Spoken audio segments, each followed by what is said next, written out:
Good afternoon, everyone.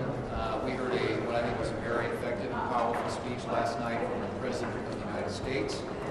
I thought it was really effective, both in terms of tone and in terms of substance.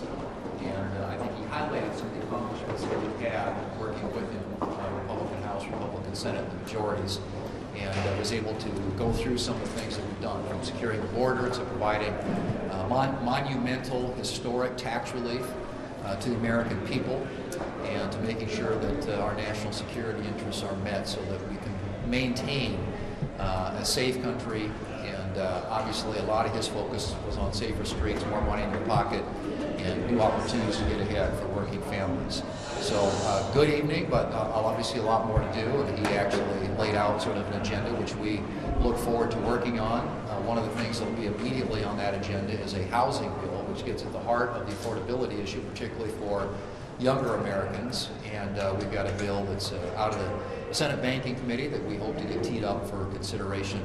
We're going to try and get on that this week, or at least set up a vote to get on it next week. And I think that would be a very substantial issue that we can deal with. I also think that the issue of energy is a big factor in the cost of everything. We're talking about the affordability issue, and we've got some ideas and proposals to deal with that. I think technology and innovation is also something. Artificial intelligence, I think there's a path forward perhaps on some legislation to deal with that. We just heard from some folks who are experts in that field. But there's just a lot of work to do. And obviously our focus, as I said, is going to be safer streets, more money in people's pockets, and new opportunities for working families to get ahead. And those are the things in the next few weeks and months that we'll be focused on. But and we would hope at least that there would be some Democrats who would be willing to work with us. These are not partisan issues, nor is the issue of dealing with waste, fraud, and abuse in our government. That's also something I think that is a real opportunity for us to address. And all of those ought to have bipartisan support. These are not partisan issues, and I'm hoping that there are some Democrats who want to do what is in the best interest of the American people, and get away from kind of what we saw last week, which was essentially sort of two Americas when you observed what was happening in that chamber and the way the Democrats were reacting to what the president had to say. Whoever the president is, Democrat or Republican, you ought to have people who want to do what's in the best interest of the American people, and I hope there's still some Democrats around who want to do that. Questions?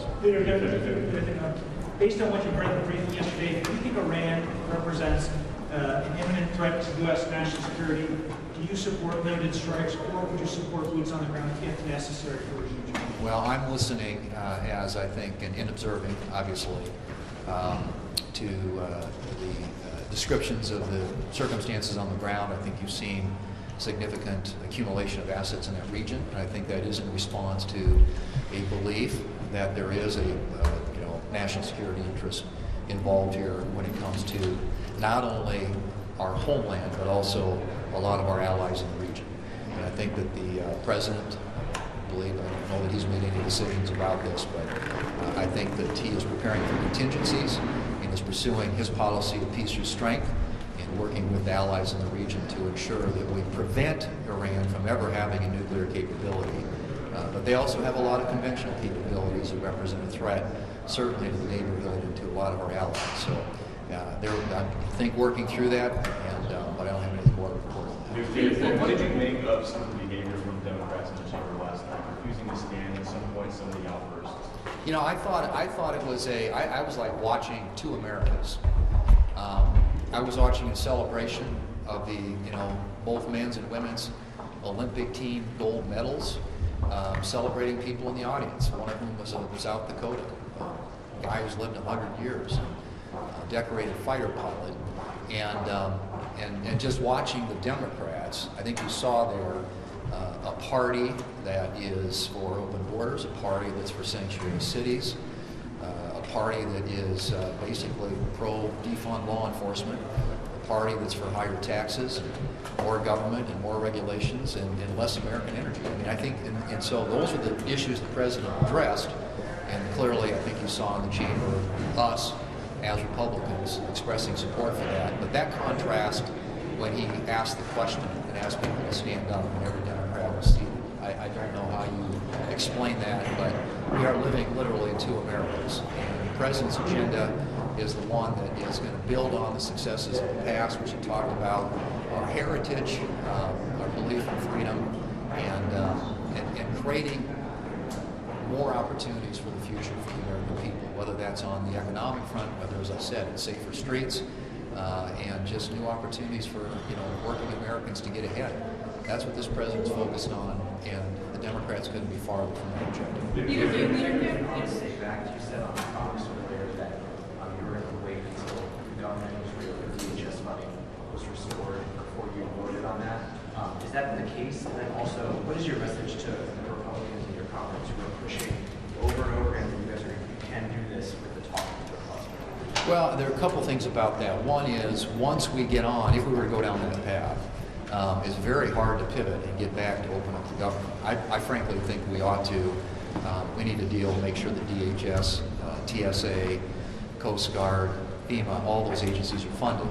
And so I'm hopeful there will be a breakthrough on that. It's going to require some, obviously cooperation from the Democrats, which we haven't seen a lot of so far.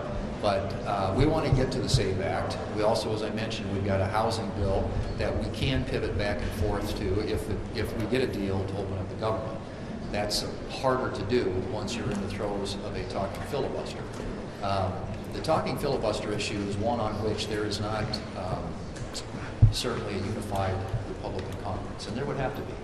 If you go down that path, you're talking about the need to table what are going to be numerous amendments and an ability to keep 50 Republicans unified pretty much on every single vote. And there isn't support for doing that at this point. As I've said, and we will get on it, and we will have a vote on the SAVE Act. The context of that, the process in which we consider it is still an open question, but one that we're having conversations about, but clearly not a unified position, at least among Republicans in the Senate. But it sounds like that vote might be subject to a 60-vote threshold. Is that what you're saying? I think that's obviously a very good possibility.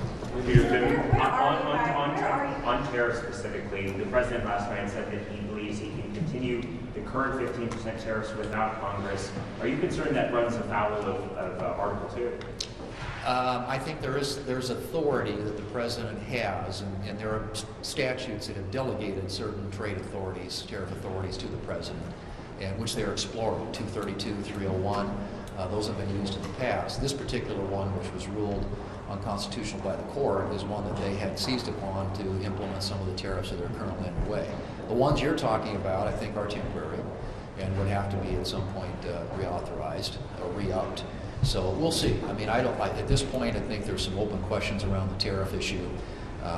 Clearly the court's decision complicated it, but I think there are other authorities the president can use, and I think the administration is exploring those right now. Does Congress need to reassert itself?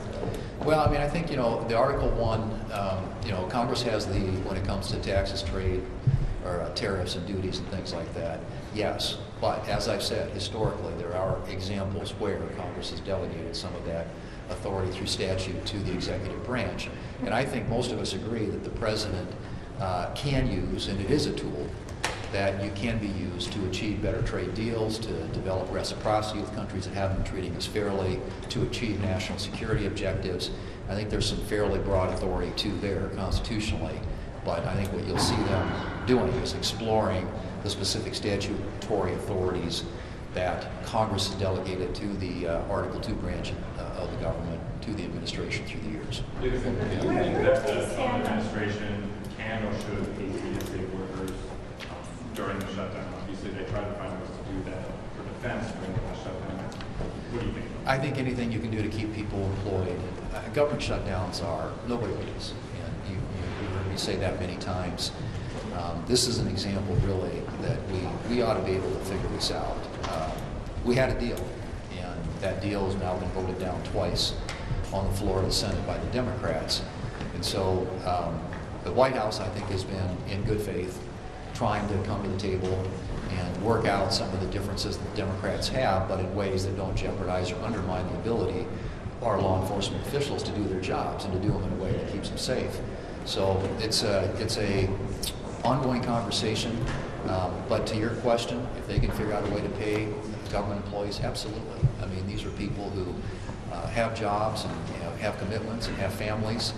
And, you know, it's going to be really unfortunate if we get to a point where, and I hope we don't, where people aren't getting paid because the Democrats continue to insist on changes to things that are just not going to be feasible or tenable if you want to have law enforcement in this country with the ability to be able to do their jobs. Thank you.